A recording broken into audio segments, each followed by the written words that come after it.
Hello बच्चों, स्वागत है आप सभी का सीएल करियर एकेडमी के ऑनलाइन प्लेटफॉर्म पे। मैं शशांक भट्ट आपके लिए लेके आया हूँ नीट के इम्पॉर्टेंट प्रीवियस ईयर क्वेश्चंस। और आज जो हमारा टॉपिक रहने वाला है वो है chemical bonding and molecular structures. Inorganic chemistry point of view से बहुत ही इंपॉर्टेंट टॉपिक है, क्योंकि यहाँ से जब आप बॉन्डिंग में मतलब हाइब्रिडाइजेशन निकालना सीखते हो तो वो आपकी पूरी ब्लॉक केमिस्ट्री में यूज़ होता है, साथ ही साथ कोऑर्डिनेशन कंपाउंड्स में भी यूज़ होता है। डाइपोल मूवमेंट है तो ये आपका ऑर्गेनिक मॉलिक्यूल्स में भी अप्लाई होता है। तो बहुत सारी चीज़ें आपको ऐसी हैं जो यहाँ से फर्दर दूसरे टॉपिक्स में रिलेट करने को मिलेंगी। तो देर ना करते हुए हम स्टार्ट करते हैं सेशन को। और पहला क्वेश्चन आपके लिए स्क्रीन पे कुछ इस प्रकार है। The correct order of dipole movement, मतलब डाइपोल मूवमेंट के ऑर्डर में लगाना है आपको, ठीक है। तो किस तरीके से लगाएं सर, क्या कैसे करें? देखो, एक बात ध्यान रखो बेटा, डाइपोल मूवमेंट के केस में क्या रहता है। अगर मैं आपको डाइपोल मूवमेंट बताऊं कि क्या होता है ये, तो डाइपोल मूवमेंट जो है, डाइपोल मूवमेंट को म्यू से डिनोट किया जाता है। और ये प्रोडक्ट होता है बेटा चार्ज और उनके बीच में जो डिस्टेंस है, ठीक है। तो Q इंटू डी के प्रोडक्ट को डाइपोल मूवमेंट बोलते हो। वेक्टर क्वांटिटी होती है ये, मतलब इसका मैग्नीट्यूड डायरेक्शन दोनों चीज़ों पे डिपेंड करती है वैल्यू। अब यहाँ ध्यान से देखो, आप एक बात ध्यान रखना, ऑल साइड एटम सेम, सारे साइड एटम अगर सेम है और कोई लोन पेयर नहीं है ना, एंड नो लोन पेयर, तो डाइपोल मूवमेंट क्या हो जाएगा? ज़ीरो हो जाएगा। ऐसे केस में डाइपोल मूवमेंट की वैल्यू क्या हो जाएगी? ज़ीरो। बात समझ आ रही है कि नहीं? जब सारे साइड एटम सेम हो और उसमें कोई भी लोन पेयर ना हो तो डाइपोल मूवमेंट ज़ीरो हो जाता है। जैसा कि CH4 के केस में आप देखो, CH4 का केस देखोगे तो यहाँ पे सेंट्रल एटम क्या है? कार्बन, और इस पे 4 वैलेंस इलेक्ट्रॉन होते हैं, चारों ने बॉन्ड बना रखा है हाइड्रोजन के साथ। तो इसके लिए डाइपोल मूवमेंट कितना हो जाएगा? ज़ीरो हो जाएगा। और देखो अब आप, और आपके पास क्या क्या है? H2S है, NH3 है, और साथ में क्या है बेटा? HF है। तो जब आप HF को देखोगे ना तो यहाँ पे चार्जेस बहुत ज़्यादा रहेंगे। रीज़न क्या है बेटा? रीज़न है कि ये बहुत ज़्यादा इलेक्ट्रोनेगेटिव एलिमेंट है। फ्लोरीन क्या है? मोस्ट इलेक्ट्रोनेगेटिव, जिसकी वजह से यहाँ पे जो चार्जेस डेवलप होंगे वो सबसे ज़्यादा होंगे। चार्ज को ही प्रायोरिटी दी जाती है, ठीक है। HF HCl में छोड़ के, HF और HCl में तो HCl का डाइपोल मूवमेंट ज़्यादा होता है, बाकी अधिकतर चार्ज को प्रायोरिटी दी जाती है। तो फ्लोरीन की इलेक्ट्रोनेगेटिविटी ज़्यादा, तो यहाँ पे चार्ज ज़्यादा डेवलप होगा, क्यू की वैल्यू क्या होगी? ज़्यादा, तो इसका डाइपोल मूवमेंट मैक्सिमम हो जाएगा। तो HF का देखो मैक्सिमम और CH4 का मिनिमम इस ऑप्शन में दिया है, ठीक है। तो आपके पास डी ऑप्शन सही हो जाएगा। बताओ, समझ आया क्वेश्चन? लास्ट ईयर का क्वेश्चन है बेटा। एक आपको ये कॉन्सेप्ट ध्यान रखना है कि all side atom same, no lone pair, तो डाइपोल मूवमेंट ज़ीरो। दूसरी बात, अब अगर लोन पेयर आ जाए तब क्या देखें? तब आप चार्जेस देखो, चार्जेस डेवलप होंगे due to the difference in electronegativity. और पूरी पीरियोडिक टेबल में बच्चों, पूरी पीरियोडिक टेबल में ये 3 सबसे ज़्यादा इलेक्ट्रोनेगेटिव एटम है। कौन? फॉन, साथ में क्लोरीन और ऐड कर लो। ये इलेक्ट्रोनेगेटिविटी का क्या है? ऑर्डर है। चलो नेक्स्ट क्वेश्चन की तरफ बढ़ते हैं। विच one of the following represents all iso electronic species? तो आइसो इलेक्ट्रॉनिक स्पीसीज क्या होती हैं? कल भी मैंने आपको बताया था पीरियोडिक का, जब आपके पास लेक्चर पहुंचा होगा, ठीक है। Which have same number of electrons, जिनके पास क्या हो? सेम नंबर ऑफ इलेक्ट्रॉन्स हो, उन्हें आप क्या बोलते हो? उन्हें बोलते हो आइसो इलेक्ट्रॉनिक स्पीसीज। तो ध्यान से देखो, यहाँ पे कैल्शियम 2+ को चेक करना बेटा। कैल्शियम का एटॉमिक नंबर 20 होता है, तो 2 इलेक्ट्रॉन निकल जाएंगे तो 18। आर्गन नोबल गैस, इसका तो 18 होता ही है। पोटेशियम का 19 होता है, 1 निकल गया तो 18। क्लोरीन का 17 होता है एटॉमिक नंबर, तो 17 इलेक्ट्रॉन से 1 आ गया तो 18। तो ये डी ऑप्शन ऐसा है जिसमें सबके पास 18 इलेक्ट्रॉन्स हैं। तो यही क्या होगा? आइसो इलेक्ट्रॉनिक स्पीसीज का सेट होगा। ये भी लास्ट ईयर का मतलब रिसेंट क्वेश्चन है 2023 का। चलो नेक्स्ट क्वेश्चन देखेंगे। Which one of the following statement is incorrect related to molecular orbital theory? Molecular orbital theory के लिए कौन सा स्टेटमेंट वो कह रहे हैं कि इनकरेक्ट है? तो एक बार मैं आपको एमओ डायग्राम्स दिखा दूं यहाँ पे बना के, ठीक है। इस जगह बना देता हूँ मैं, ध्यान से देखना, समझना बेटा, इंपॉर्टेंट कॉन्सेप्ट है। देखो, 2 तरीके से बॉन्डिंग ऑर्बिटल्स मतलब मॉलिकुलर ऑर्बिटल्स क्रिएट होती हैं। एस ऑर्बिटल तो स्फेरिकली सिमेट्रिकल होती है, और जब कुछ नहीं दिया है तो आप जेड एक्सिस को इंटरन्यूक्लियर एक्सिस मान लिया करो। तो एक बार यहाँ से कंस्ट्रक्टिव इंटरफेरेंस होगा, एक बार डिस्ट्रक्टिव इंटरफेरेंस होगा, ठीक है। एक बार कंस्ट्रक्टिव इंटरफेरेंस होता है, वेव मान के चलते हैं, एक बार डिस्ट्रक्टिव। तो कंस्ट्रक्टिव में तो इलेक्ट्रॉन डेंसिटी ऐड हो जाती है, कंस्ट्रक्टिव में क्या होगी, इलेक्ट्रॉन डेंसिटी ऐड, और डिस्ट्रक्टिव में क्या है, इलेक्ट्रॉन डेंसिटीज दूर हो जाते हैं, ठीक है, इस तरीके से। तो कंस्ट्रक्टिव से बनती है बेटा बॉन्डिंग मॉलिक्यूलर ऑर्बिटल, और डिस्ट्रक्टिव से बनती है एंटी बॉन्डिंग मॉलिक्यूलर ऑर्बिटल। यहाँ पे एक आपको नोडल प्लेन भी देखने को मिलेगा, यहाँ पे एक क्या देखने को मिलेगा, नोडल प्लेन। नोडल प्लेन वो प्लेन होता है जहाँ पे इलेक्ट्रॉन मिलने की प्रोबेबिलिटी क्या होती है, 0। वहीं अगर मैं पी ऑर्बिटल्स की बात करूं बच्चों आपके साथ, ठीक है, पी ऑर्बिटल की, तो पी ऑर्बिटल में जब आप कराओगे क्या, इंटरफेरेंस, तो देखना क्या कहानी रहेगी। जब आप पी ऑर्बिटल्स में इंटरफेरेंस कराओगे तो क्या पिक्चर ऑब्टेन्ड होगी, देखना जरा ध्यान से। तो वही दो बात, या तो कंस्ट्रक्टिव होगा या डिस्ट्रक्टिव होगा। तो अगर बच्चों कंस्ट्रक्टिव हुआ, ठीक है, तो ये इलेक्ट्रॉन डेंसिटीज़ आपस में ऐड हो जाएंगी और ये इलेक्ट्रॉन क्लाउड छोटा हो जाएगा, ठीक है। और इधर देखना आप, अगर आप क्या करा रहे हो, यहाँ से डिस्ट्रक्टिव इंटरफेरेंस कराओगे तो डिस्ट्रक्टिव इंटरफेरेंस में ये वाली लोब छोटी हो जाएगी, ठीक है, रिलेटिवली ये बड़ी। पास में इलेक्ट्रॉन्स आपको क्या दिखेंगे, कम दिखेंगे, और यहाँ पे क्या होगा, नोडल प्लेन होगा। बताओ ये कब है, जब आप पी जेड ऑर्बिटल्स को अलोंग जेड एक्सिस ला रहे हो, मतलब सिग्मा बॉन्ड बना रहे हो। वहीं अगर पी जेड को वाई एक्सिस के अलोंग लाओगे, ठीक है, पी जेड पहले देख लो आप, यहाँ पे सारा दिख रहा है ना आपको, ये रही इंटर न्यूक्लियर एक्सिस, ठीक है। मेरे ख्याल में क्वेश्चन इसी से हो जाएगा, वैसे फिर भी करते हैं अपने लोग। चलो अब हम बनाते हैं बेटा पाई बॉन्ड, ध्यान से देखना।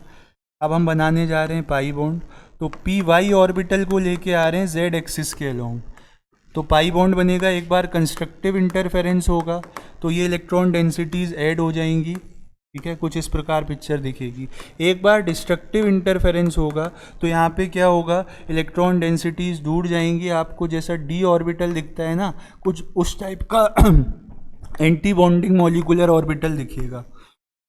तो यहाँ पे नोडल प्लेन 2 हैं और यहाँ पे नोडल प्लेन क्या है, 1 है, ठीक है। चलो अब आप देखना क्वेश्चन में क्या दिया है, आ जाओ देखना बेटा। क्वेश्चन देखो, पढ़ो ध्यान से। The pi anti bonding molecular orbital has a node between the nuclear, node होती है। In the formation of bonding molecular orbitals the electron waves of the bonding atoms reinforce each other. हाँ, interference होता है। Molecular orbitals obtain from 2px and 2py orbitals are symmetrical. Symmetrical नहीं हो सकते बेटा, एक px है एक py है, ठीक है। तो ये स्टेटमेंट गलत है, हमसे गलत स्टेटमेंट ही पूछा था। नेक्स्ट देखो, अब pi bonding molecular orbital has larger electron density above and below the inter nuclear axis. बनाया था मैंने अभी, है ना, इलेक्ट्रॉन क्लाउड बनाया था, ऊपर और नीचे इलेक्ट्रॉन डेंसिटी क्या है, ज़्यादा है। तो ये भी सही है, सी ऑप्शन गलत हो जाएगा बच्चों। तो अच्छा क्वेश्चन है MOT से, ठीक है, कॉन्सेप्चुअल क्वेश्चन। नेक्स्ट पढ़ना आप लोग, नेक्स्ट ट्राई करो।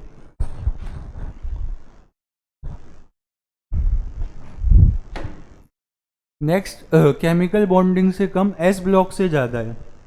एस ब्लॉक चैप्टर वैसे क्या है, इस बार NTA ने अपने अपडेटेड सिलेबस में हटा दिया है, बट उसमें जो इम्पोर्टेंट चीज़ है जैसे कि जनरल प्रॉपर्टीज़, है ना, जनरल प्रॉपर्टीज़ को आपको पढ़ना है। उसके साथ साथ जो हर जैसे सबके लिए कॉमन है, हाइड्राइड्स, हैलाइड्स, हाइड्रेट्स, ये सब मतलब जो कॉमन कंपाउंड्स हैं हर एलिमेंट के लिए, उनको पढ़ना है। तो ये हैलाइड्स से क्वेश्चन है बच्चों। अगर आप ध्यान से पढ़ोगे तो यहाँ दिया है कि क्लोराइड्स और ब्रोमाइड्स कैल्शियम, स्ट्रोंशियम और बेरियम के हीटिंग करने पे हाइड्रोलिसिस करते हैं। ये बात गलत है, हाइड्रोलिसिस नहीं बेटा, वो क्या, उनका हाइड्रेशन हो जाता है, ठीक है, हाइड्रोलिसिस नहीं होता है। वहाँ पे क्या हो जाता है, डिहाइड्रेशन हो जाता है। हाइड्रेटेड तो है, हीट करने से वाटर क्या हो जाएगा, रिमूव। तो ये स्टेटमेंट गलत हो गया। नेक्स्ट पढ़ो आप, chlorides and bromides of beryllium and magnesium on heating undergo dehydration. ये डिहाइड्रेशन नहीं बेटा, ये हाइड्रोलिसिस करते हैं। तो ये बात आपको हैलाइड्स ऑफ ग्रुप 2 एलिमेंट्स में पढ़ने को मिलेगी, NCERT में दी हुई है ये बात। दोनों स्टेटमेंट गलत हैं, डी ऑप्शन, ठीक है। ऐसा होता क्यों है, रीज़न है कि इनमें आयनिक करेक्टर डोमिनेट करता है, रीज़न भी बता रहा हूँ मैं आपको। इनमें आयनिक करेक्टर डोमिनेट करता है और इनमें क्या है, कोवेलेंट करेक्टर डोमिनेट करता है। तो यही कॉज है इनकी इन एबनॉर्मल प्रॉपर्टीज़ का। चलो नेक्स्ट क्वेश्चन देखना, ये भी अच्छा क्वेश्चन है, मतलब इस तरीके से आपसे पूछा जा सकता है। चलो यहाँ पे आपको क्या है कि मॉलिक्यूलर ऑर्बिटल्स को अरेंज करना है, ठीक है। तो दो टाइप से मॉलिक्यूलर ऑर्बिटल्स बनती हैं बच्चों, मैं आपको बता देता हूँ एक बार, जगह है क्या इधर, यहाँ बता देता हूँ, देखना किस प्रकार बनेगी सर। देखो 1s का तो सबको पता ही है कि 1s ऑर्बिटल किस तरीके से कंबाइन करेगी। 1s ऑर्बिटल एक बार कंस्ट्रक्टिव इंटरफेरेंस, एक बार डिस्ट्रक्टिव इंटरफेरेंस, तो एक बार एंटी बॉन्डिंग मॉलिक्यूलर ऑर्बिटल बनेगा, एक बार बॉन्डिंग ऑर्बिटल बनेगा। तो ये sigma 1s sigma star 1s, ठीक है। ऐसे ही 2s ऑर्बिटल कंबाइन करेंगे, तो एक बार कंस्ट्रक्टिव एक बार डिस्ट्रक्टिव, और यहाँ पे आपको देखने को मिलेगा sigma 2s sigma star 2s, अगर ये 2s ऑर्बिटल कंबाइन कर रही है तो, और ये 1s ऑर्बिटल है। अब 2p में क्या है ना, अगर एनर्जीज पास पास हैं ऑर्बिटल्स की, तो sp मिक्सिंग हो जाती है, जो अप टू कहाँ रहती है 14 इलेक्ट्रॉन्स स्पीसीज़ के लिए। तो ये जो मैं डायग्राम बना रहा हूँ ये अप टू 14 इलेक्ट्रॉन्स स्पीसीज़ के लिए है, ठीक है। 2 मिनट होल्ड करना बच्चों, दिख रहा होगा आपको, ये अप टू 14 इलेक्ट्रॉन्स के लिए है।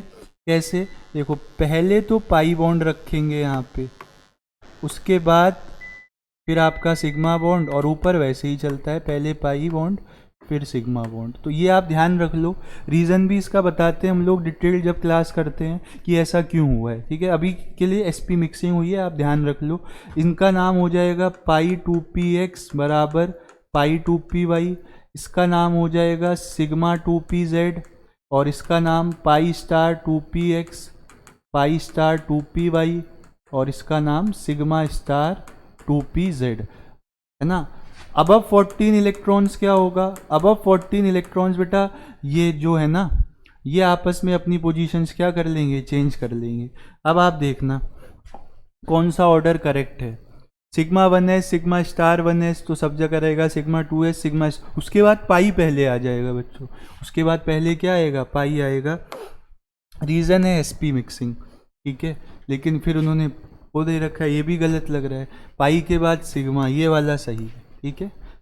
तो डी ऑप्शन सही हो जाएगा। नेक्स्ट देखना, ये तो ध्यान रखने की चीज़ है, taking stability as the factor, which one of the following represents correct relationship.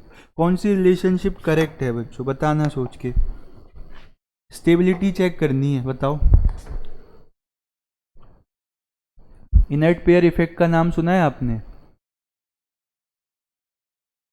Inert pair effect का क्या बताता है सर इनर्ट पेयर इफेक्ट।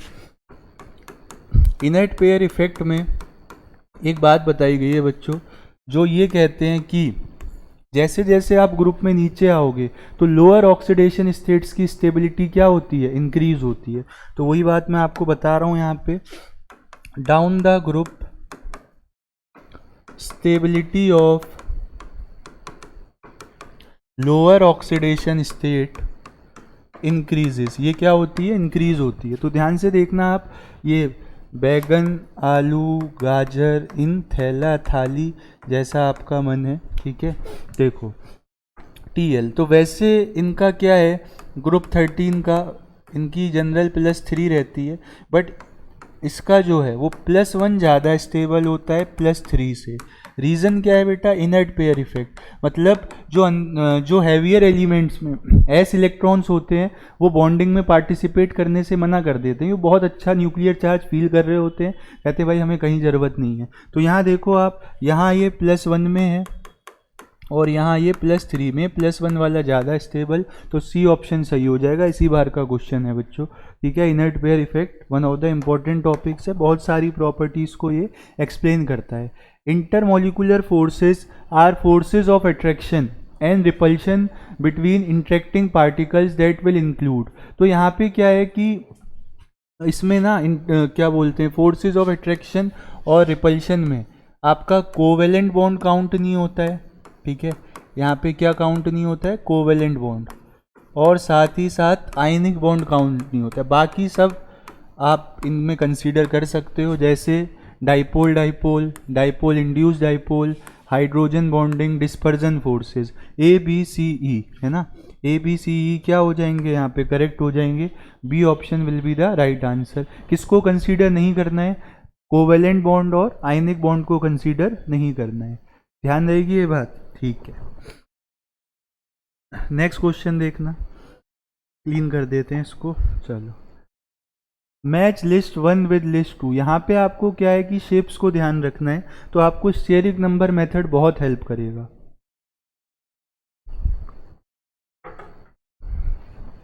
क्या होता है सर, देखो NH3 है, तो NH3 में नाइट्रोजन के पास क्या होते हैं, 5 वैलेंस इलेक्ट्रॉन, जिसमें 3 हाइड्रोजन की संख्या बना लेंगे सिंगल बॉन्ड, एक लोन पेयर रहेगा। तो ये केस बन रहा है 3 सिग्मा 1 लोन पेयर वाला। ऐसे केस में आपको पिरामिडल शेप देखने को मिलेगी। क्या शेप देखने को मिलेगी, पिरामिडल, तो ट्रायंगुलर पिरामिडल। ये देखो, ए का थर्ड 2 जगह है, बी का थर्ड भी, ए का थर्ड 2 जगह है, बी का फोर्थ है। सी पे चेक करें, PCl5, PCl5 को देखो, फॉस्फोरस के 5 वैलेंस इलेक्ट्रॉन और क्लोरीन मोनोवैलेंट होता है, एक बॉन्ड बनाएगा, तो कितने, 5 सिग्मा 0 लोन पेयर। तो यहाँ पे क्या आएगी, trigonal bi pyramidal geometry, TBP geometry आती है। तो सी का क्या हो जाएगा, सेकंड, ए का थर्ड, सी का सेकंड, सी ऑप्शन में है। तो यहाँ से आपको आंसर मिल गया। तो आप थोड़ा सा अपना टाइम सेव कर सकते हो, बट प्रैक्टिस होगी तो देखते ही बता दोगे, इसमें ज़्यादा टाइम नहीं लगेगा। नेक्स्ट देखना, the correct order of bond angles in the following compound. Bond angle देखो कैसे किन किन चीज़ों पे डिपेंड करते हैं। अगर मैं बॉन्ड एंगल कंपैरिजन की बात करूं आपसे, तो बॉन्ड एंगल कंपैरिजन में सबसे पहला पॉइंट देखा जाता है क्या, सबसे पहला पॉइंट देखा जाता है बेटा हाइब्रिडाइजेशन, ठीक है। हाइब्रिडाइजेशन सबसे पहले देखा जाता है। क्या, बॉन्ड एंगल जो होता है वो डायरेक्टली प्रोपोर्शनल होता है परसेंटेज एस करेक्टर के। ये क्या होता है, परसेंटेज एस करेक्टर के डायरेक्टली प्रोपोर्शनल होता है। दूसरी बात, लोन पेयर, बॉन्ड एंगल जो होगा, है ना, बॉन्ड एंगल जो होगा इन्वर्सली प्रोपोर्शनल होता है नंबर ऑफ लोन पेयर्स के, जब हाइब्रिडाइजेशन सेम आ जाए। और अगर लोन पेयर भी सेम आ जाए तो directly proportional electronegativity of central atom, central atom की इलेक्ट्रोनेगेटिविटी के डायरेक्टली प्रोपोर्शनल। और अगर वो भी सेम आ जाते हैं तो bond angle direct inversely proportional होता है साइड एटम की इलेक्ट्रोनेगेटिविटी के लिए। अब आप कंपेयर करो इनको, देखो CO2, तो CO2 में तो भैया sp हाइब्रिडाइजेशन है, कार्बन का क्या है, sp हाइब्रिडाइजेशन, 180 एंगल होता है। यहाँ पे एंगल कितना होता है, 180 डिग्री, तो CO2 का तो सबसे ज़्यादा होगा। उसके बाद देखो आप NH4+, तो यहाँ क्या है, 4 सिग्मा बॉन्ड है बेटा, लोन पेयर एक भी नहीं है, हाइब्रिडाइजेशन नाइट्रोजन का sp3 है। उसके बाद NH3, यहाँ पे 3 sigma 1 lone pair, hybridization nitrogen का sp3। और कौन है सर अपने पास, H2O, H2O में 2 सिग्मा 2 लोन पेयर, ऑक्सीजन का हाइब्रिडाइजेशन sp3। तो आप वैसे रफली भी वैल्यू याद है बेटा, इसकी 104.5 होती है, इसकी 107.5 होती है। ये नॉर्मल टेट्राहेड्रल है, 109 डिग्री 5, ठीक, ये 180। तो सबसे ज़्यादा CO2, फिर NH4+, फिर आपका NH3 और वाटर सबसे कम। तो यहाँ दिया है ये बी ऑप्शन सही हो जाएगा। तो बॉन्ड एंगल कंपैरिजन के लिए ये पॉइंट ध्यान रखना। लास्ट टू लास्ट ईयर का क्वेश्चन है, बताओ क्लियर हो रही है कहानी। तो क्वेश्चन इजी रहेंगे बेटा, बस ये है कि आपको क्या चीज़ वहाँ पे यूज़ हो रही है उसका ध्यान रखना है, और क्वेश्चन बहुत आराम से और बहुत जल्दी यहाँ से आप क्या कर सकते हो, सॉल्व कर सकते हो। नेक्स्ट क्वेश्चन देखो, given below are the two statement, one is labeled as assertion and the other is labeled as reason. ICl is more reactive than I2, सही बात है बेटा। इंटर हेलोजन कंपाउंड ज़्यादा रिएक्टिव होंगे अपने पेरेंट हेलोजन से, क्योंकि यहाँ पे बॉन्ड स्ट्रेंथ का चक्कर है। नेक्स्ट देखो, ICl bond is weaker, bond weak है, जल्दी ब्रेक हो जाता है, रिएक्ट कर रहा है। दोनों बातें सही हैं, both assertion and reason are correct and R is the correct explanation, ठीक है। बॉन्ड वीक तभी तो रिएक्टिविटी कर पा रहा है। तो ये वाले क्वेश्चंस की बहुत अच्छे से प्रैक्टिस करना। एसर्शन रीजन में बहुत सारे बच्चे मार्क्स लूज करते हैं क्योंकि वहाँ पे ना हमें रिलेट करना नहीं आता है। आप एसर्शन पढ़ो फिर बिकॉज लगा के रीज़न पढ़ा करो। अगर फुलफिल हो रही हैं दोनों चीज़ें, एक दूसरे को सेटिस्फाई कर रहे हैं तो करेक्ट एक्सप्लेनेशन है, वरना नहीं है। सही गलत तो आप देख ही लोगे। पहले देखो, amongst the following which one will have maximum lone pair electron repulsion. तो जिसमें सबसे ज़्यादा लोन पेयर होंगे वहाँ पे रिपल्शन भी होगा। ClF3 में देखो आप, फ्लोरीन के 7 वैलेंस इलेक्ट्रॉन होते हैं, ठीक है, जिसमें से फ्लोरीन के 7 वैलेंस इलेक्ट्रॉन होते हैं, जिसमें से आपने 3 तो फ्लोरीन के साथ क्या कर दिए, यूज़ कर लिए। तो यहाँ पे कितने लोन पेयर बचेंगे, 2। इसके पास कितने लोन पेयर बचेंगे, 2 लोन पेयर। IF5 को चेक करो बेटा, 7 वैलेंस इलेक्ट्रॉन जिसमें 5 क्या हो गए, फ्लोरीन के साथ यूज़ हो गए, तो 1 लोन पेयर बचेगा। IF5 में क्या बचेगा, 1 लोन पेयर बचेगा, मैक्सिमम बोल रहे हैं। SF4 में सल्फर के 6 वैलेंस इलेक्ट्रॉन, 4 फ्लोरीन्स यूज़ हो गए, यहाँ पे क्या है, 1 लोन पेयर आएगा, यहाँ पे 1 लोन पेयर। सर आप कैसे डिसाइड कर रहे हो, बेटा हेलोजन एक ही बॉन्ड बनाता है, हाइड्रोजन एक ही बॉन्ड बनाता है। XgF2, जेनॉन के 8 वैलेंस इलेक्ट्रॉन, नोबल गैस है और फ्लोरीन 2 है, तो यहाँ पे लोन पेयर कितने हैं, 3। तो जितने ज़्यादा लोन पेयर होंगे उतना ज़्यादा लोन पेयर रिपल्शन होगा। तो D option will be the right answer. D option क्या हो जाएगा सही, जितने ज़्यादा लोन पेयर सर उतना ज़्यादा lone pair repulsion.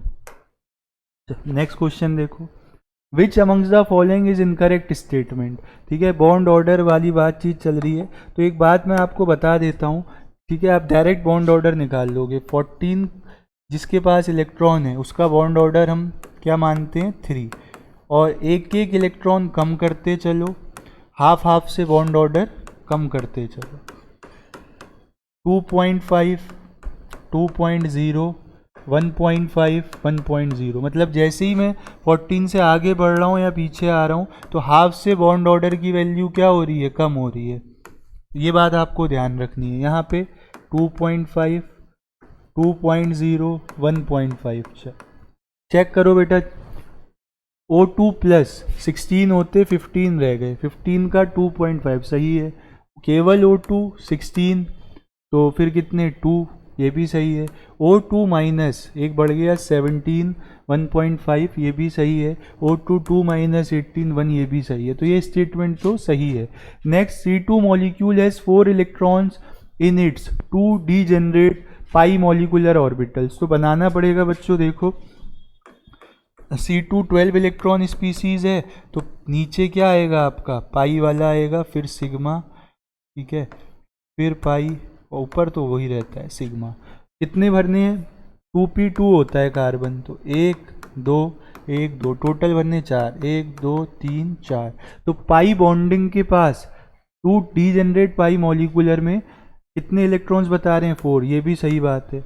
H2 plus ion has 1 electron, हाँ क्योंकि H में 1 होता है, H2 में 2, ये भी बात सही है। O2 प्लस इज डायामैग्नेटिक, तो 2p4 भरना होगा आपको, 3 4 3 4, तो 4 यहाँ भर गए, 5 6, ठीक है। बट ये डायग्राम रिवर्स रहेगा बेटा। O2 क्या है, 16 इलेक्ट्रॉन स्पीसीज है, तो सिग्मा वाला नीचे रहेगा, पाई ऊपर बॉन्डिंग में, बाकी पाई नीचे रहता है हमेशा।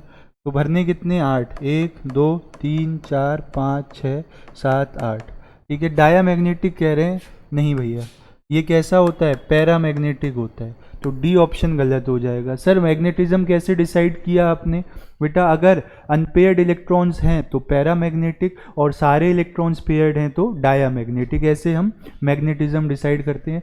ये आपको रूल बहुत हेल्प करेगा, ठीक है। इलेक्ट्रॉन्स गिनते ही आप बॉन्ड ऑर्डर बता दोगे। BF3 is planar and electron, यहाँ पे आना चाहिए, एंड इलेक्ट्रॉन डेफिशिएंट कंपाउंड, कैसा है, इलेक्ट्रॉन डेफिशिएंट कंपाउंड है। Hybridization in number of electrons around the central atom, तो देखो बोरॉन के पास 3 वैलेंस इलेक्ट्रॉन, तीनों फ्लोरीन यूज़ कर लेगा, तो ये 3 सिग्मा, कितना है, 3 सिग्मा है, तो यहाँ पे ट्रायंगुलर प्लेनर, कैसी शेप रहेगी, ट्राइगोनल या ट्रायंगुलर प्लेनर। हाइब्रिडाइजेशन sp2 और क्या कह रहा है, नंबर ऑफ इलेक्ट्रॉन्स 6 हो जाएंगे, sp2 और 6, b option will be the right answer. Next देखो, मैच लिस्ट 1 विद लिस्ट 2, तो वही ज्योमेट्रीज का क्वेश्चन है। बताओ आप लोग, शेप निकालना तो आती होगी ना। देखो PCl5, तो PCl5 जो केस है बच्चों वो है 5 सिग्मा 0 लोन पेयर वाला, और यहाँ पे कहानी क्या रहती है, triangular bi pyramidal TBP geometry. PCl5 ए का क्या हो जाएगा, 4th। उसके बाद SF6, वो तो दोनों जगह सेम दिया है। BRF5 पे चेक करो, यहाँ पे का क्या केस रहने वाला है, 7 वैलेंस इलेक्ट्रॉन होते हैं, तो 5 सिग्मा और एक क्या आ जाएगा, लोन पेयर। तो यहाँ पे क्या शेप रहेगी, 5 सिग्मा एक लोन पेयर पे आपके पास स्क्वायर पिरामिडल शेप रहेगी। कैसी शेप रहेगी, स्क्वायर पिरामिडल। चेक करना है स्क्वायर पिरामिडल कहाँ पे दिया है, सर ये दिया है आपका सी का फर्स्ट ऑप्शन, ठीक है। तो ए का 4th, सी का फर्स्ट कहाँ दिया है, डी ऑप्शन में, इसलिए डी ऑप्शन क्या हो जाएगा, सही हो जाएगा। बताओ, एक बार मैं सारी जगह इनको कंक्लूड कर दूंगा, फिर आपको दिक्कत नहीं आएगी। देखो 2 सिग्मा का केस है तो sp होगा हाइब्रिडाइजेशन, ज्योमेट्री कैसी होगी, लीनियर। वहीं 2 सिग्मा 3 सिग्मा का केस है तो sp2 ज्योमेट्री क्या होगी, प्लेनर होगी, ट्रायंगुलर प्लेनर। उसके बाद 2 सिग्मा एक लोन पेयर है, हाइब्रिडाइजेशन यही रहेगा बेटा, लेकिन ज्योमेट्री क्या हो जाएगी, बेंट शेप हो जाएगी या वी शेप हो जाएगी, एंगुलर भी कह देते हैं, ठीक है। 4 सिग्मा का केस है sp3, टेट्राहेड्रल क्या रहेगी आपकी ज्योमेट्री और शेप, ठीक। उसके बाद 3 सिग्मा एक लोन पेयर, हाइब्रिडाइजेशन अभी भी सेम। जब तक बेटा हाइब्रिडाइजेशन सेम है तब तक ज्योमेट्री सेम रहेगी, ठीक है। तो इनकी ज्योमेट्री भी यही रहेगी, लीनियर, और इनकी प्लेनर रहेगी। यहाँ दिख रहा है नीचे की नहीं, बताओ, दिख रहा है सर। तो यहाँ पे क्या आ जाएगा, ये आ जाएगा बेटा पिरामिडल। ये कैसा आ जाएगा, पिरामिडल आ जाएगा। इधर देखो 2 सिग्मा 2 लोन पेयर, फिर भी hybridisation sp3, bent V shape, और तीनों के लिए टेट्राहेड्रल ज्योमेट्री रहेगी। तीनों के लिए ज्योमेट्री क्या रहेगी, टेट्राहेड्रल रहेगी। बात समझ आ रही है कि नहीं, ठीक है। 5 sigma 0 lone pair TBP, 5 sigma एक लोन पेयर स्क्वायर पिरामिडल। तो ये कहानी है। चल नेक्स्ट क्वेश्चन देखना, और आगे बता दूंगा जहाँ यूज होगा। विच of the following molecule is non polar in nature. Non polar की कंडीशन क्या है, जिसका डाइपोल मूवमेंट कैसा हो जाए, 0। तो चेक करो आप, SbCl5, नेपाल, पाकिस्तान, ऑस्ट्रेलिया सब बेकार। तो इनके पास कितने होंगे, 5 वैलेंस इलेक्ट्रॉन होंगे सर, जिसमें क्या है, सारे बॉन्ड बना लेंगे क्लोरीन के साथ। तो जब कोई लोन पेयर बच ही नहीं रहा है और सारे साइड एटम आप क्या बता रहे हो, सेम बता रहे हो, तो फिर यहाँ पे डाइपोल मूवमेंट 0 होगा, और डाइपोल मूवमेंट 0 होते ही मॉलिक्यूल कैसा हो जाएगा, नॉन पोलर हो जाएगा। बताओ ठीक है कि नहीं। विच of the following set of molecules will have 0 dipole movement. किसका जो है वो 0 डाइपोल मूवमेंट होगा, चलो चेक करते हैं। बोरॉन ट्राईफ्लोराइड BF3 होगा, हाइड्रोजन फ्लोराइड इसका नहीं होगा बेटा, इस सेट में इसका 0 नहीं होगा। नाइट्रोजन ट्राईफ्लोराइड इसमें लोन पेयर है, ठीक है, तो यहाँ इसका नहीं होगा, आगे चेक करने का मतलब ही नहीं है। Boron trifluoride, beryllium difluoride, carbon dioxide 1,4 dichloro benzene, ये लग रहा है, आगे चेक कर लेते हैं, अमोनिया नहीं होगा। तो सी ऑप्शन ऐसा है जिसमें सारे मॉलिक्यूल्स का 0 डाइपोल मूवमेंट है। मैं बता देता हूँ, बोरॉन BF3, तो तीनों के तीनों यूज हो गए, side atom same. Beryllium difluoride, 2 valence electron, दोनों यूज हो गए, side atom same. Carbon dioxide 4 valence electron, चारों यूज हो गए, no lone pair, side atom same. 1,4 dichloro benzene है ना, तो यहाँ पे सिमेट्री आ रही है बच्चों, यहाँ क्या आ रही है, सिमेट्री। तो जितना डाइपोल मूवमेंट इधर होगा उतना ही इधर, एक दूसरे को कैंसिल करेंगे, ओवरऑल डाइपोल मूवमेंट कितना आ जाएगा, 0, ठीक है। तो सी ऑप्शन सही हो जाएगा, 0 डाइपोल मूवमेंट। तो डाइपोल मूवमेंट में तो आप बस ये देखो, साइड एटम कहते मतलब सेम है क्या, और कोई लोन पेयर तो नहीं है, इजीली हो जाएगा। Identify a molecule which does not exist, ठीक है, वो नहीं एग्जिस्ट करता है जिसका बॉन्ड ऑर्डर क्या हो, 0 हो। तो चेक करना जरा, लिथियम का बॉन्ड ऑर्डर 0 आएगा क्या, हाइड्रोजन हीलियम लिथियम, सर ये होता है 1s2 hydrogen, helium, lithium, 2s1, ठीक है। और हीलियम क्या होता है, हाइड्रोजन हीलियम 1s2, ठीक है। तो आपको पता है ये नोबल गैसेस जो हैं अपने संग तो बॉन्ड बनाती ही नहीं है, तो ये एग्जिस्ट नहीं करेगा, फिर भी बना के दिखा देता हूँ। ये रहा 1s, ये क्या है बेटा 1s है, यहाँ 2 इलेक्ट्रॉन, ये दूसरा 1s, यहाँ 2 इलेक्ट्रॉन, ये सिग्मा 1s, ये क्या है सिग्मा स्टार 1s, 2 इलेक्ट्रॉन यहाँ 2 यहाँ। बॉन्ड ऑर्डर कैसे निकलता है, half number of electrons in bonding molecular orbital minus number of electrons in anti bonding. तो बॉन्ड ऑर्डर 0 आएगा, मॉलिक्यूल क्या है एग्जिस्ट ही नहीं करेगा। डी ऑप्शन सही हो जाएगा। नेक्स्ट क्वेश्चन देखना, how many sp2 hybridized carbon atoms bonds are present. यहाँ पे कितने sp2 हाइब्रिडाइज्ड कार्बन एटम के बॉन्ड प्रेजेंट हैं। तो यहाँ पे आपको क्या करना पड़ेगा, इसको ओपन करना पड़ेगा। ओपन करके लिख दूँ मैं, यहाँ पे देखो ये सारे कार्बन है, अल्टरनेट पोजीशन पे डबल बॉन्ड है, ठीक है।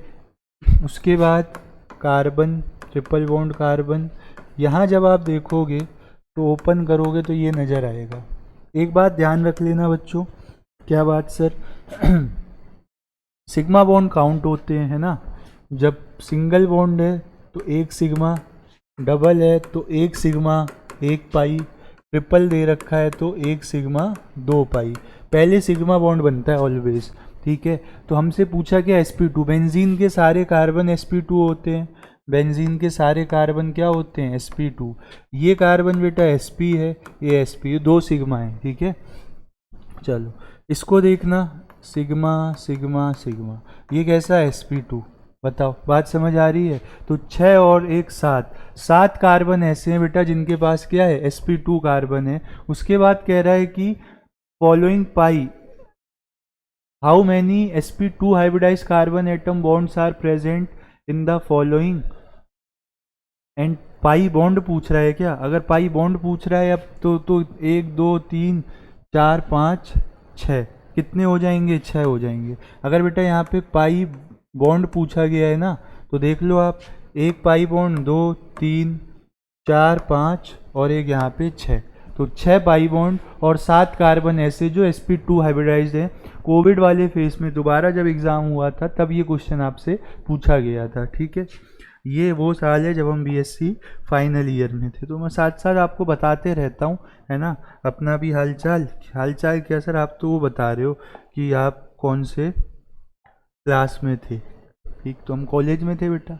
यहाँ पे देखो आपको बताना है पोटेंशियल एनर्जी कर्व दिया है, H2 के लिए आपको बताना है बॉन्ड एनर्जी। यहाँ से क्या बतानी है आपको, H2 के लिए बॉन्ड एनर्जी बतानी है। ध्यान से देखना जरा डायग्राम में, ये वो पॉइंट है बेटा जहाँ पे आके बॉन्ड बना है। तो यहाँ से यहाँ तक अगर आप यहाँ पे क्या प्लॉट कर रहे हो, यहाँ पोटेंशियल एनर्जी प्लॉट कर रहे हो और यहाँ पे क्या प्लॉट कर रहे हो, डिस्टेंस। तो ये क्या कहलाएगी, बॉन्ड एनर्जी, और ये क्या कहलाएगी, बॉन्ड लेंथ कहलाएगी। तो देख लो ये पॉइंट ए है, ये बी है, तो ये क्या हो जाएगा, b minus a. B minus a will be the right answer. बताओ, डी ऑप्शन में दिया ना, बी माइनस ए दिख रहा है नीचे, ठीक है। हमसे क्या पूछा है, बॉन्ड एनर्जी पूछी है। बॉन्ड लेंथ पूछते तो यहाँ पे कोई पॉइंट देते, फिर हम माइनस करके निकाल लेते उसको। बताओ बात समझ आ रही है कि नहीं। ये बॉन्ड लेंथ, ये बॉन्ड एनर्जी, जहाँ पे भी डिप आए ना कर्व में, वो उस पॉइंट तक का डिस्टेंस आपका एनर्जी और बॉन्ड लेंथ बताएगा। नेक्स्ट क्वेश्चन देखो, identify the wrongly matched pair, है ना, किसमें पेयर रॉन्गली मैच है। तो ध्यान से देखना आप, SF6 SF6 में क्या है बच्चों, 6 सिग्मा हैं सारे, तो 6 सिग्मा में ऑक्टाहेड्रल ज्योमेट्री और एक्टाहेड्रल शेप रहती है। सल्फर के 6 वैलेंस इलेक्ट्रॉन, 6 के 6 बॉन्ड बना लेंगे। BeCl2 ये लीनियर होगा क्योंकि 2 सिग्मा हैं, मतलब 2 इलेक्ट्रॉन्स हैं वैलेंस, क्लोरीन के संग 2 बॉन्ड, ठीक है, लीनियर। तो सब तो मैच हो ही रहे हैं, रॉन्गली मैच पेयर पूछा है। अच्छा, NH3 और ट्रायंगुलर पिरामिडल, ये भी सही है, 3 सिग्मा 1 लोन पेयर वाला केस है। PCl5 TBP triangular bi pyramidal होता है, ये सही मैच नहीं है, ठीक है। तो डी ऑप्शन क्या है, रॉन्गली मैच है। नेक्स्ट देखो, which of the following di atomic molecular orbitals according to species has only molecular orbital theory. यार क्या क्वेश्चन बना रखा है यार, इतना बहुत ज़्यादा which of the following di atomic molecular species, है ना, मॉलिकुलर स्पीसीज आएगा यहाँ पे, molecular species has only pi bonds according to molecular orbital theory. इसके अकॉर्डिंग बेटा, मॉलिकुलर ऑर्बिटल थ्योरी के according to molecular orbital theory. तो ये कहानी है, ठीक है। बताओ किसके पास जो है केवल पाई बॉन्ड है, कौन दिख रहा है यहाँ पे जिसके पास केवल पाई बॉन्ड है? तो इसके लिए आपको एमओ डायग्राम कंस्ट्रक्ट करना पड़ेगा। एमओ डायग्राम बनाओ, वहाँ से पता लगेगा। तो अगर मैं O2 के लिए बनाऊँ, पहले O2 के लिए बना लें। देखो O2 के लिए डायग्राम क्या रहने वाला है, ध्यान से देखना आप। O2 के लिए सर 16 इलेक्ट्रॉन स्पीसीज़ है, तो 16 इलेक्ट्रॉन स्पीसीज़ के लिए सिग्मा बॉन्डिंग नीचे ही रहेगा, फिर आ जाएगा आपका पाई बॉन्डिंग, उसके बाद पाई एंटी बॉन्डिंग और सिग्मा एंटी बॉन्डिंग। 2p4 रहता है सर। हमें 8 इलेक्ट्रॉन्स भरने हैं। हमें कितने इलेक्ट्रॉन्स भरने हैं? 8 इलेक्ट्रॉन्स। 1 2 3 4 5 6 7 और यहाँ पे क्या 8। कह रहे हैं कि डाई एटॉमिक मॉलिक्यूल ऐसा है जिसके पास, है ना, वो तो हट गया यार क्वेश्चन वहाँ से, जिसके पास क्या है, जिसके पास केवल पाई बॉन्ड है, यही था ना, ठीक है, जो केवल पाई बॉन्ड बनाता है, ऐसा कौन है? ठीक है, तो आप ध्यान से देखो, पाई बॉन्ड केवल कौन बनाएगा? यहाँ तो सिग्मा भी है, पाई भी है, ठीक है। चल N2 में चेक करना, N2 में चेक करो। यहाँ से अगर ध्यान से देखोगे तो ये कैंसिल भी हो रहा है वैसे। 6 - 2 4/2, बॉन्ड तो 2 आ रहे हैं, ठीक है। चलो N2 का बनाना। N2 में क्या रहेगा? N2 में पाई नीचे रहेगा। रीज़न क्या है? रीज़न है कि sp मिक्सिंग हो जाएगी और फिर सिग्मा तो ऊपर रहता ही है, ऊपर 3 भरने, 1 2 3 4 5 6, ठीक है। तो यहाँ क्या है? सिग्मा और पाई दोनों है। कार्बन पे आ जाओ बेटा, कार्बन का बना लो। कार्बन का किस प्रकार बनेगा? पाई नीचे, sp मिक्सिंग हो रही है, सिग्मा ऊपर, और ऊपर तो पाई ही ऊपर रहेगा, मतलब सिग्मा ही ऊपर रहेगा। तो कितने भरने हैं? 4 भरने हैं, 1 2 3 4। तो C2 मॉलिक्यूल ऐसा है जिसमें दोनों बॉन्ड क्या है? Pi bond. देखो दिख भी रहा है, आपको दिख रहा है कि नहीं दिख रहा है बताओ। तो ये एमओ डायग्राम बनाना सीख लो बेटा। 2 डायग्राम है, एक तो 14 इलेक्ट्रॉन स्पीसीज तक, जहाँ पे आप sp मिक्सिंग करके सिग्मा बॉन्डिंग को ऊपर करते हो, पाई एंटी बॉन्डिंग को नीचे, सॉरी सिग्मा बॉन्डिंग को ऊपर करते हो, पाई बॉन्डिंग को नीचे। और एक है अबव 14 इलेक्ट्रॉन स्पीसीज का, जहाँ पे sp मिक्सिंग नहीं हो पाती है, वहाँ पे आप सिग्मा बॉन्डिंग नीचे रखते हो और पाई बॉन्डिंग ऊपर रखते हो। ऊपर तो हमेशा सिग्मा एंटी बॉन्डिंग ही रहेगा, बताओ, मतलब एंटी बॉन्डिंग वाले में। नेक्स्ट देखो, identify the incorrect statement related to PCl5। PCl5 के लिए कौन सा स्टेटमेंट गलत है बताओ? PCl5 के लिए कौन सा स्टेटमेंट गलत है? सर PCl5 के बारे में थोड़ी सी जानकारी दो। देखो बेटा, PCl5 जो है उसकी ट्रायंगुलर बाई पिरामिडल शेप होती है। ये जो बॉन्ड बने होते हैं ये sp2 हाइब्रिड ऑर्बिटल से बने हैं, और ये जो बने हैं ये PD, ऐसा कहा जाता है। बताओ, अब आप चेक करो, 3 इक्वेटोरियल PCl बॉन्ड 120, हाँ 120 का एंगल बनेगा। 2 axial make an angle of 180, 180 का बनेगा। Axial PCl bonds are longer. तो एक बात ध्यान रखना, percentage s character inversely proportional होता है बॉन्ड लेंथ के। तो इक्वेटोरियल बॉन्ड लेंथ कम होंगी, एक्सियल ज़्यादा होंगी, सही बात है। फिर वो कह रहा है नॉन रिएक्टिव नहीं बेटा, हाईली रिएक्टिव होता है। तो ये डिकम्पोज हो जाता है PCl3 और Cl2 में, ठीक है। ऐसा क्यों? क्योंकि percentage s character bond strength के डायरेक्टली प्रोपोर्शनल होता है। तो जितना ज़्यादा बॉन्ड स्ट्रेंथ होगी उतना ज़्यादा आपको क्या करना पड़ेगा, उतना जल्दी वो रिएक्ट नहीं करेगा। तो ये वाले जो बॉन्ड है इसमें तो परसेंटेज एस करेक्टर है नहीं, मतलब बॉन्ड स्ट्रेंथ कम, तो ये वाले बॉन्ड ब्रेक हो जाते हैं, जो आप देख रहे हो Cl2 गैस के रूप में। बाकी इक्वेटोरियल बॉन्ड इंटेक्ट रहते हैं, तो PCl3 ऐसे ही रहा। बताओ समझ आ रही है बात कि नहीं? देख लो इसको। कौन सा ऑप्शन सही हो जाएगा? नॉन रिएक्टिव, रिएक्टिव होता है भैया, रिएक्टिव होता है। नेक्स्ट क्वेश्चन देखो, consider the following species CN plus CN minus NO and CN, which one of these will have the highest bond order, सबसे ज़्यादा बॉन्ड ऑर्डर किसका होगा? तो इसको चेक करो, ये कितना इलेक्ट्रॉन स्पीसीज है? 15 इलेक्ट्रॉन। इसको चेक करो, 7 और 6 13, 14 इलेक्ट्रॉन स्पीसीज। इसको चेक करो, 7 और 6 ये 13 है। CN प्लस को चेक करोगे तो 12 है। कार्बन के 6 और उसके साथ 7 प्लस 6 13, एक कम किया 12। तो आपको पता है 14 के लिए बॉन्ड ऑर्डर 3 रहता है, 13 के लिए 2.5, इसके लिए 2.0, इसके लिए भी 2.5। तो सबसे ज़्यादा किसके लिए है? CN माइनस के लिए। यहाँ पे हमें एमओ डायग्राम नहीं बनाना पड़ा, वो जो मैंने टेबल बनाई थी ना कि 14 इलेक्ट्रॉन स्पीसीज का बॉन्ड ऑर्डर 3 होता है, और जैसे जैसे आप एक एक से बॉन्ड ऑर्डर बढ़ाओ, या मतलब एक एक से नंबर ऑफ इलेक्ट्रॉन्स बढ़ाओ या एक एक से नंबर ऑफ इलेक्ट्रॉन्स कम करो, तो आपका बॉन्ड ऑर्डर क्या होता है? हाफ से डिक्रीज होते रहता है। ठीक है, तो वो उसी पैटर्न को हमने फॉलो किया है। नेक्स्ट देखो, ये हो गया था ना ये, विच one of the following pairs of species have the same bond order. तो भाई जिनके इलेक्ट्रॉन सेम होंगे उनका बॉन्ड ऑर्डर सेम होगा। चेक करो, CO और NO का हो सकता है क्या? नहीं हो सकता। N2O2 minus, N2 14, O2 minus कितना हो जाएगा? 17। ठीक है, 14 और 17 तो नहीं होगा। CO NO चेक कर लो, कार्बन 6 और ऑक्सीजन 8, 14, नाइट्रोजन 7 और 8 15, इनका भी नहीं हो सकता। O2 कितना है? 16, NO प्लस ऑक्सीजन के 8 और नाइट्रोजन के 7, यानी कि कितना? 15, और एक कम कर दिया तो 14। CN माइनस को चेक करो, कार्बन के 6, नाइट्रोजन के 7, एक बढ़ा दो तो 14, और कार्बन ऑक्सीजन के चेक करो 14। तो number of electron same, bond order same. पूछा है किनका सेम बॉन्ड ऑर्डर होगा, तो यहाँ पे क्या हो जाएगा? D ऑप्शन सही हो जाएगा। तो नेक्स्ट क्वेश्चन देखना, आप लोगों को क्वेश्चन विजिबल रहेगा, और लाइट आते ही हम आपको इसका सॉल्यूशन भी देंगे। बॉन्ड एंगल 120 का किसके पास होगा बताओ? 120 डिग्री का बॉन्ड एंगल किसके पास होगा?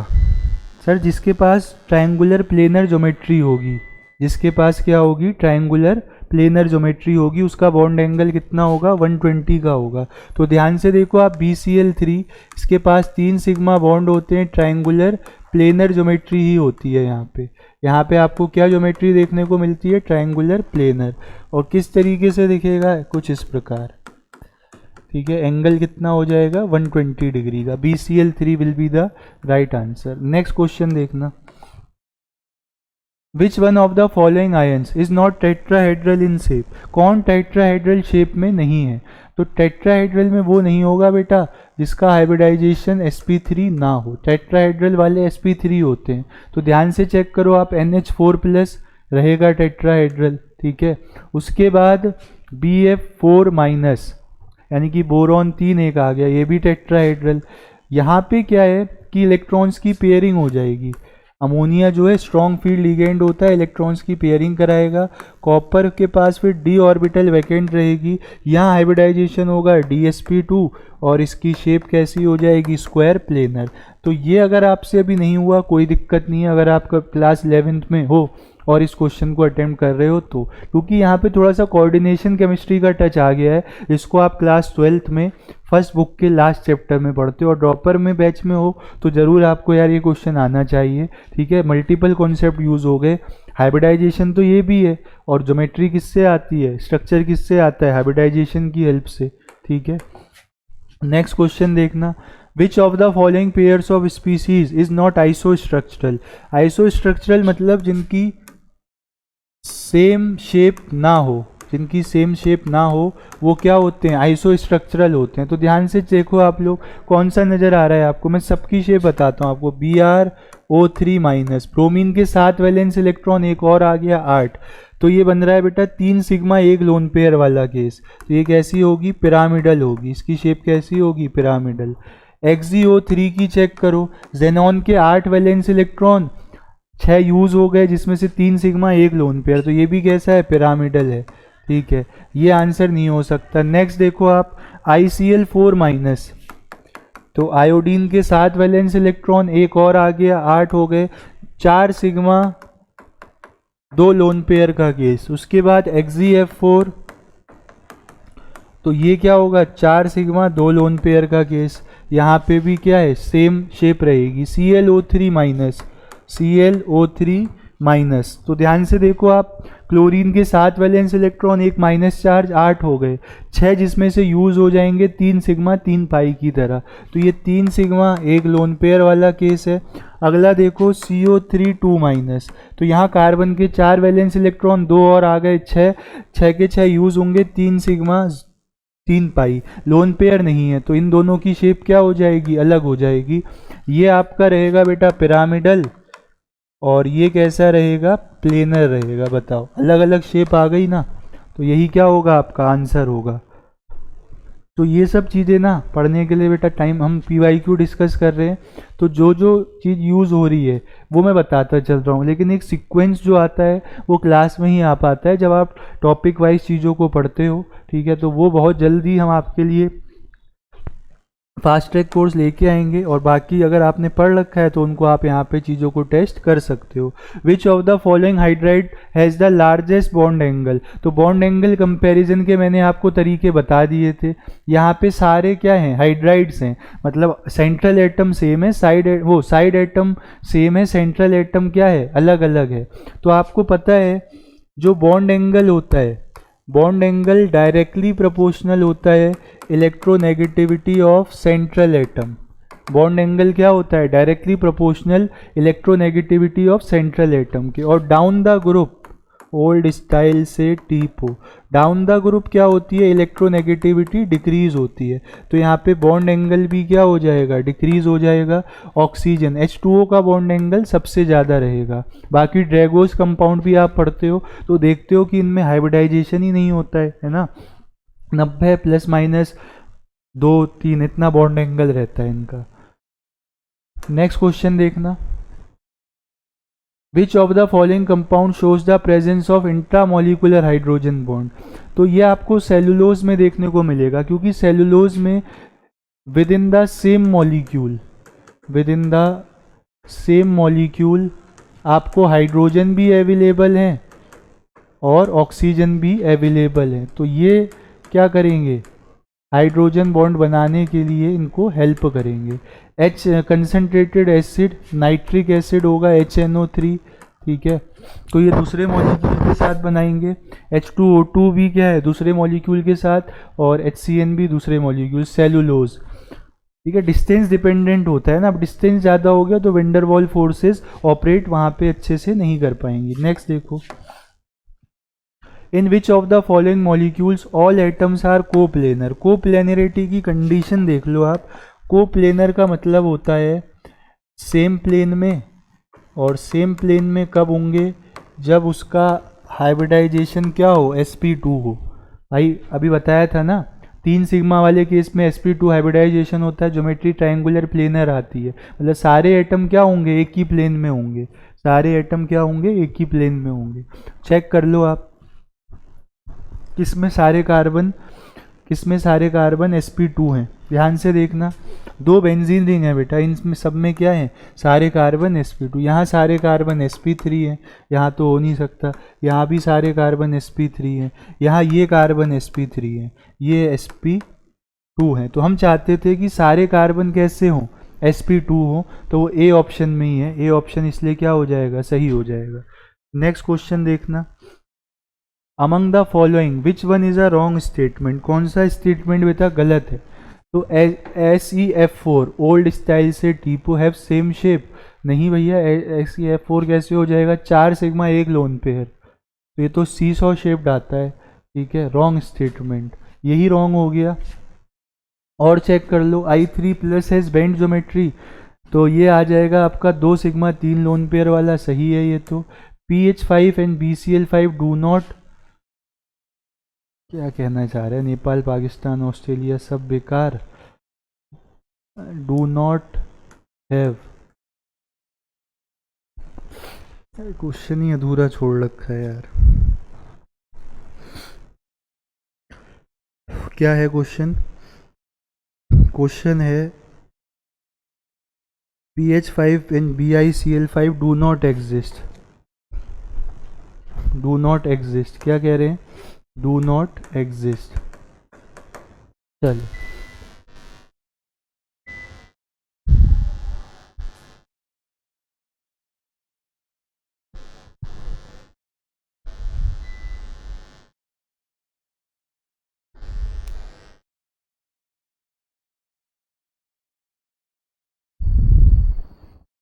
बताओ बेटा इसमें कौन सा स्टेटमेंट गलत है? ये मैंने कंप्लीट कर दिया question. BH5 and BiCl5 do not exist. बताओ कौन सी कहानी आपको इसमें गलत लग रही है जो बात इन्होंने कही है? मुझे तो पहला ही गलत लग रहा है। सेम शेप कह रहे हैं। शेप बेटा अलग अलग होती है, ठीक है? शेप क्या होती है? अलग अलग होती है। तो गलत तो यही है, बाकी गलत ये भी लग रहा है। तो यहाँ पे कुछ मिसिंग है इसलिए वो समझ नहीं आ रहा है। बाकी पहला देखते ही गलत लग रहा है। नेक्स्ट देखो, the hybridization of atomic orbitals of nitrogen in NO2+। क्या केस बन रहा है ये बन रहा है सर 5, तो 2 सिग्मा का केस बन रहा है। NO3- 3 सिग्मा वाला केस बन रहा है। NH4+ 4 सिग्मा वाला केस बन रहा है। तो यहाँ पे sp2 sp3 sp2 sp3 sp2 sp3 C option क्या हो जाएगा? सही हो जाएगा। बताओ समझ आ रही है बात की नहीं? अच्छा नेक्स्ट क्वेश्चन देखना। Which of the following pairs of ion is iso electronic and iso structural? तो आइसो इलेक्ट्रॉनिक का मतलब होता है सेम इलेक्ट्रॉन, आइसो स्ट्रक्चरल का मतलब होता है सेम स्ट्रक्चर। तो पहले आइसो इलेक्ट्रॉनिक चेक कर लो आप। कार्बन 6, ऑक्सीजन 8, 24 6 30 और 2 32। नाइट्रोजन 7, ठीक है, और ऑक्सीजन कितने? 8 8 3 24 और 7 31 और एक आ गया 32। तो आइसो इलेक्ट्रॉनिक तो हैं। अब स्ट्रक्चर चेक करो, ये क्या आएगा? ये ट्रायंगुलर प्लेनर आएगा। NO3- भी ट्रायंगुलर प्लेनर आएगा। ClO3- चेक करो, क्लोरीन के कितने होंगे? 17 और 24 कितना हो गया आपका? 41 और एक बढ़ गया 42। तो ये क्या है? आइसो इलेक्ट्रॉनिक ही नहीं है। बताओ अगले पे आ जाओ। SO3 सल्फर ओल्ड स्टाइल 16 और 24 42। नाइट्रोजन के 14 और 24 14 नहीं 7 और कितने? 24 31 32। ये भी सही नहीं आ रहा है। इसको चेक करो, ClO3- को, क्लोरीन के 17 और ऑक्सीजन के 24 कितने हो गए? 41 42। सल्फर के 16 और इसके कितने? 24, ये भी 42। तो ये क्या है? आइसो इलेक्ट्रॉनिक है। शेप चेक करो तो यहाँ आएगा बेटा केस आपके पास 3 सिग्मा 1 लोन पेयर वाला। और यहाँ पे देखो, यहाँ पे क्या केस आएगा? SO3 2 6 तो होती हैं पहले, 2 और आ गए, तो 3 सिग्मा 1 लोन पेयर वाला। तो ये आइसो स्ट्रक्चरल भी है और क्या है? आइसो इलेक्ट्रॉनिक भी है। डी ऑप्शन सही हो जाएगा। बताओ समझ आ रही है बात की नहीं? चलो नेक्स्ट क्वेश्चन की तरफ बढ़े। नेक्स्ट क्वेश्चन देखो, consider the molecules CH4 NH3 and H2O, which of the following statement is false? बेटा CH4 में बॉन्ड एंगल होगा 109.5, NH3 में बॉन्ड एंगल होगा 107.5 के आसपास और H2O में होगा 104.5 के आसपास। अब चेक करो, सी स्टेटमेंट पढ़ना जरा। H2O का कह रहे हैं बॉन्ड एंगल ज़्यादा है CH4 से, तो ये बात गलत है भैया, कम है। तो सी ऑप्शन गलत हो जाएगा।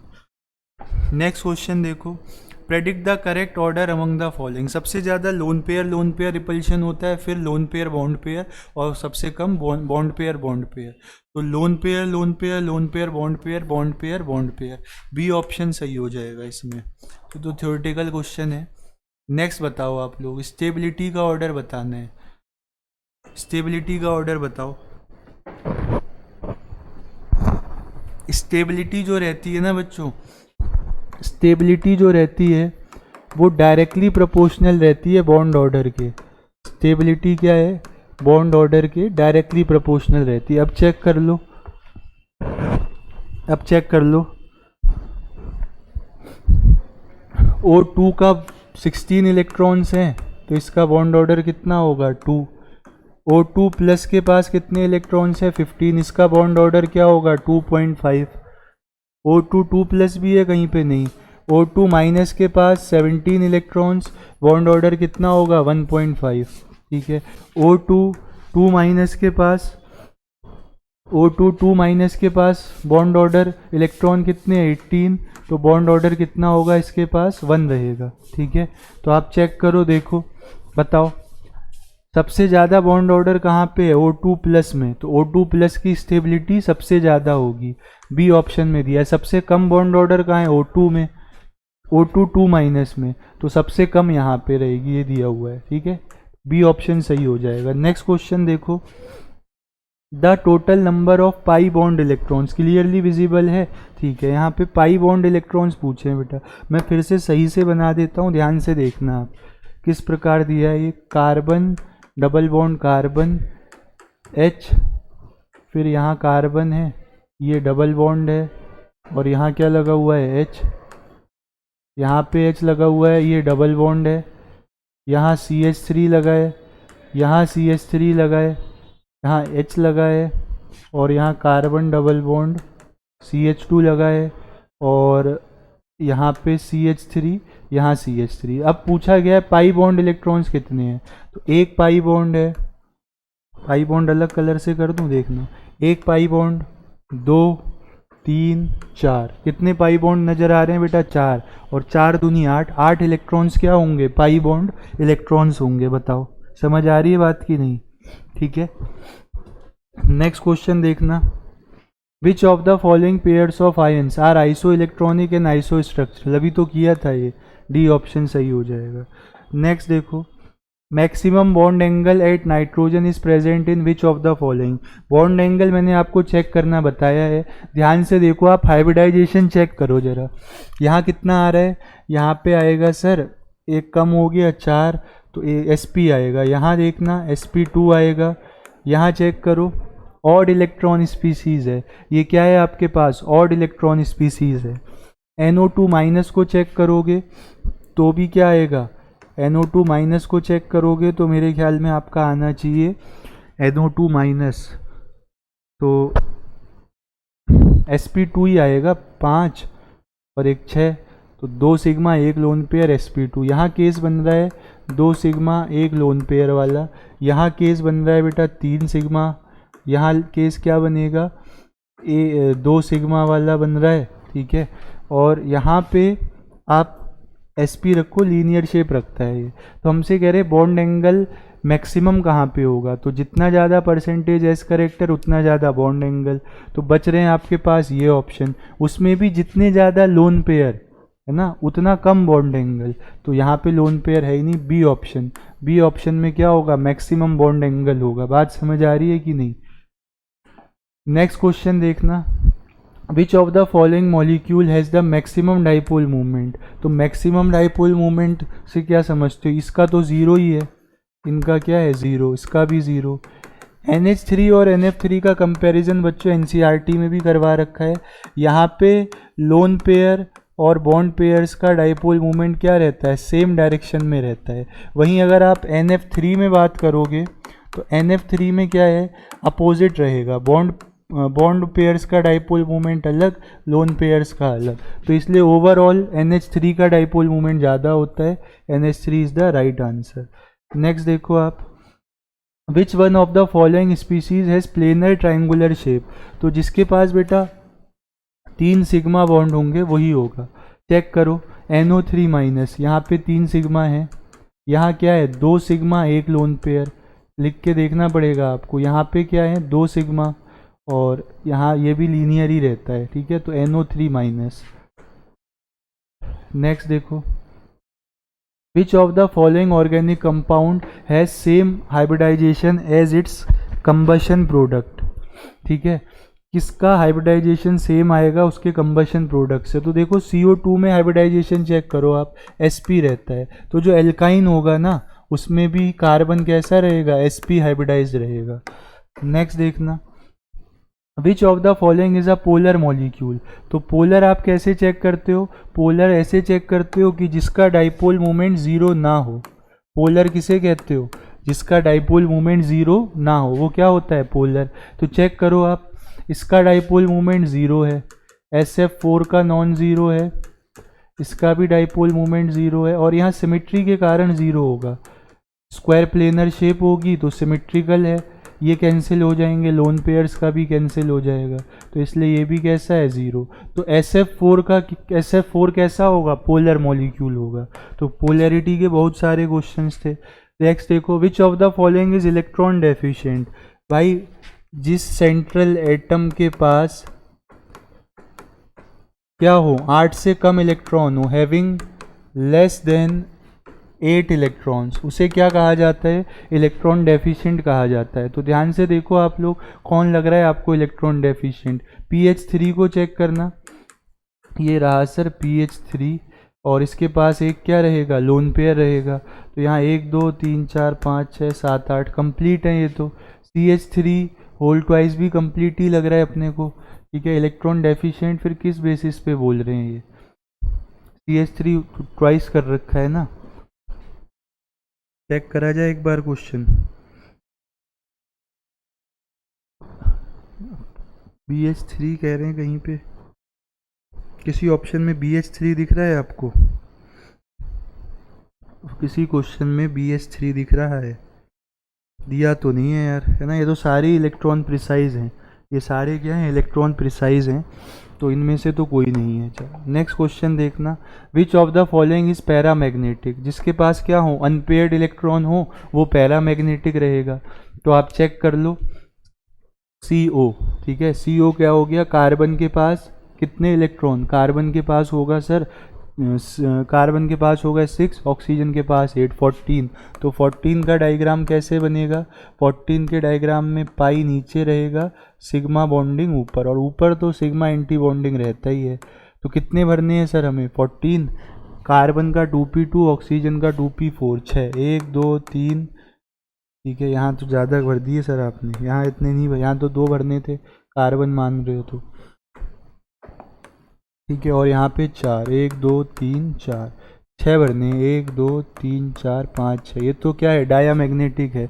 O2 माइनस को चेक करो, तो O2 माइनस में क्या रहता है ना, सिग्मा पाई एंटी बॉन्डिंग में एक एक होता है, एक और आ भी गया तो O2 माइनस कैसा हो जाएगा? पैरामैग्नेटिक हो जाएगा, ठीक है। तो और हमने सारे क्वेश्चन डिस्कस किए बच्चों। तो बस एक ही बात आपसे कहूँगा, बहुत बहुत धन्यवाद जो आप लोगों ने सेशन को देखा और कुछ सीखा, क्योंकि मेन पर्पस है कि कुछ है ना, हाइयर कंसंट्रेशन से लोअर कंसंट्रेशन की तरफ कुछ ऑस्मोसिस हो जाए, तो जिस पर्पस से लेक्चर रखा गया है वो भी फुलफिल हो, ठीक है बेटा। तो आज हमने केमिकल बॉन्डिंग नाम के यूनिट को कंप्लीट किया है।